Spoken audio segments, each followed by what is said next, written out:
কিভাবে যাবে আজকে? গাড়ি তো আজকে বন্ধ, যেটা কিভাবে যাবেন আপনারা গন্তব্যে? বুঝতে পারতেছি না কেমনে কি করবো। দক্ষিণ বিশ্ব থেকে যাবো গাজীপুর। আমি যাবো, আমার ওয়াইফ আছে, আমার বাচ্চা আছে। বাচ্চা নিয়ে যাবো আমি দোকান থেকে কি বলবো, আমরা কি করবো এটা নিয়ে আমার তো জানাই না এই অবস্থা।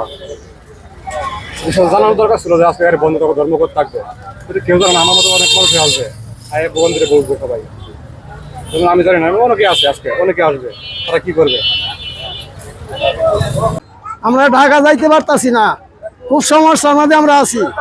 কিভাবে যাইতেছি, আর আপনারা এই দুর্ভিক্ষ আরম্ভ করবেন, আর আমরা কষ্ট পাবলিকের, জনগণের কষ্ট।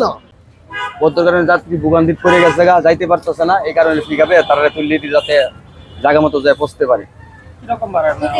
এই 200-150 বোঝেন না, গরিব মানুষ সবাই তো টাকা দিতে পারে না, সময় তো মাগনা নিয়ে যেতে হয়। কয়দিন ধরে এই কালকে বিকাল 5টা থেকে। বিকল্প মাধ্যমটা কি কি পাইতেছে যাওয়ার জন্য? বলতে যে পিকআপ দিতেছি আমরা, পিকআপে যাত্রী যাইতেছে, এছাড়া তো আর কোনো গতি নাই।